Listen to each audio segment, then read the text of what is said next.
omukwano gwo guyimiriddewo ku lw'abantu balala.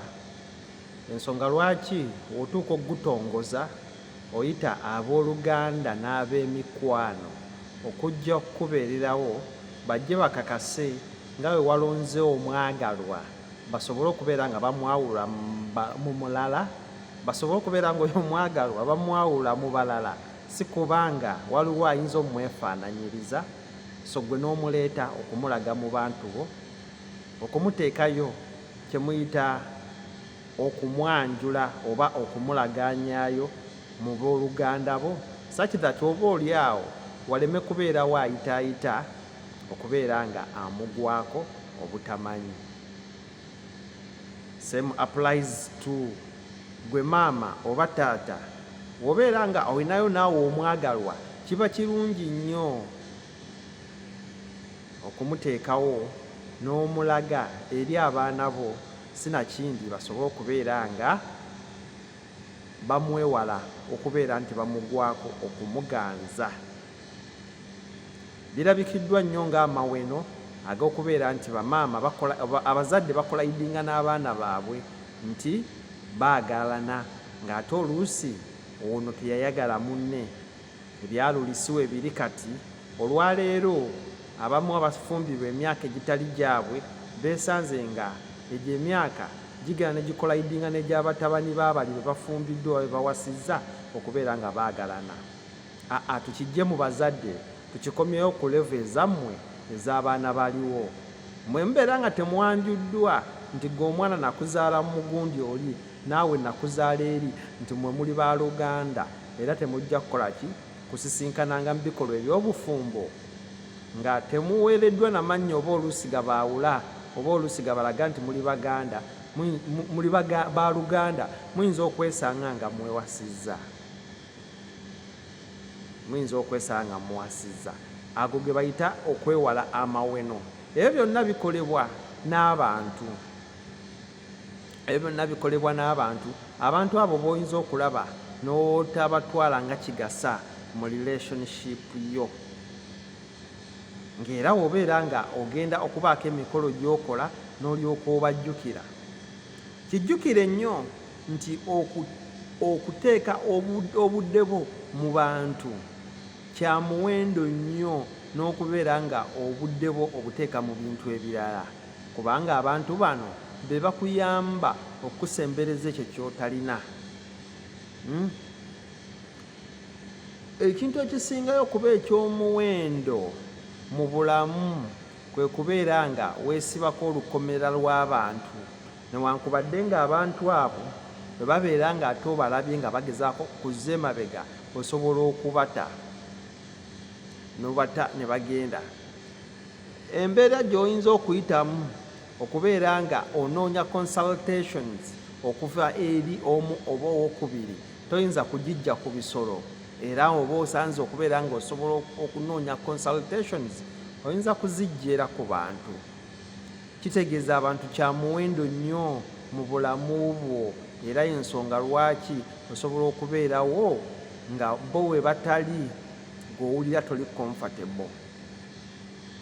So leka kuddaawo ojajinge nti gundi oba waali oba taliiwo nze tekinkolera, wabula olina okumanya nti okubaawo kwa neighbour kya makulu nnyo mu bulamu bwo. Mwasiibyeyo mutya, mwasuzeyo mutya Kim Hakims kojja basinga mwatandisa okumpa erya kojja ntumbudde. Sinaba kubaako kojja only that njogera reality, njogera biri mu field, njogera byendaba ensobi ze mukola ne mutuuka ne mugenda okwejjusisa ne mutuuka okugenda okuwabya generation olw'okuba nga muzimbira amazima g'obulimba mu mukwano. Mukwano muleke gubuzaabuza, leka kubuzaabuza mukwano with material wealth, muleke kubuzaabuza mukwano na bintu byakwewunda kwansi, oba kye tuyita eby'obugagga by'okwewunda okwensi. Gwe n'obaawo awo nga weeyagaliza, oganye okugyayo kiki ky'owulira okukikuba ku ttaka n'otandika okukisiba ku birala, nti sente weziba teziriiwo tojja. Noonya omwagala omulungi n'enjagala eyakolamu. Noonya omwagala omulungi eyasooka okuzimba ayina ku ssente. Yes, tetuganye ssente zeetaagisa mu mukwano, naye enva ndiirwa omukwano gulina kuba nga guli ku mutima. Zino ssente zijjanga by the way. Gwe kikujjako ekyokubeera nga gwasoose ozikola n'oziwanze. Lwaki gwe ozikola ng'ozibalira mu nze? We ŋŋamba nti nno ozze kupima source of income yange ng'ogijjidde in the name of love, mba mulalu, mba byenjogera sibitegeera. So mulekerawo okugendanga mu mukwano nga ogenzeeyo lwa bintu, ebintu bituuka ne biggwawo, kati n'omukwano nga gugenda. Kiringanga okwagala omukazi oba okwagala omuntu olw'obulungi bwe, kati then waanaakaddiwa n'aggwako nga nawe laavu yongera ogenda. Mubeere ne real love, mubeere ne real love okusobola okubeera nti tugenda kutambula ekyasa ky'omukwano guno kubeera nga ffenna tuli wamu. Abantu bano bajja kubaawo ng'abajulizi bakwogereko bagambe nti yamwagala omwana era tumuteerayo omukono amuwase tewali ajulira. Naye otaakakase bantu bano nti oyagala, otaddira omwagalwawo kugenda mu bantu be kweintroducingayo nti eggwa amwetaaga, bajja mugabira omulala. Omwagalwa oyo wanaaba akutuusa okuteekako obuvune onoomuloopawa nga wagaana okweyanjulayo. Omwagalwa oyo wanaaba atuusa okukyanga tikitaka, ani anaakuwa ku bujulizi nga gwe mukazi wo wabeera ng'omutwala special tomuteeka mu bantu.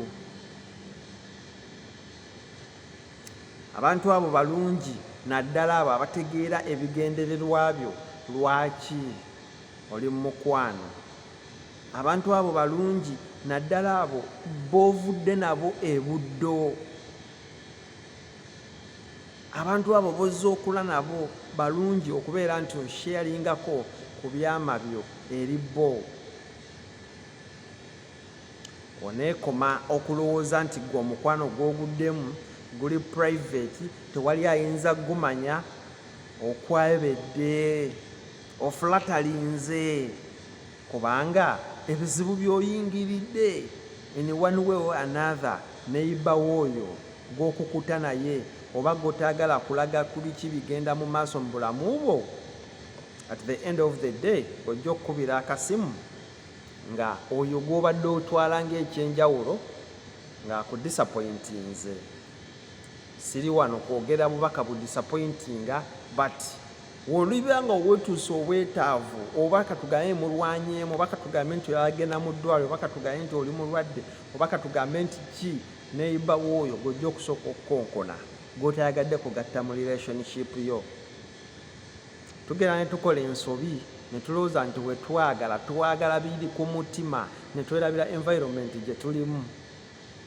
Munno mugambeko nti nkubuulire, mwana muwala oyo yankuba mu butuufu mwetaaga mwagala, naye akusabireko agambe nti barakallahu fiikum, Mukama abagaziize relationship yammwe. Negwe bulijjo onookoma ng'okukuta mbusimanya bibeere secret until when? Nti nkyabitwala secret, nkyakwetegereza, omwetegereza onoomala mutuuka mu byenda diwulo n'omugjayo omu exposing omugamba abantu nti ono wange temumusemberera.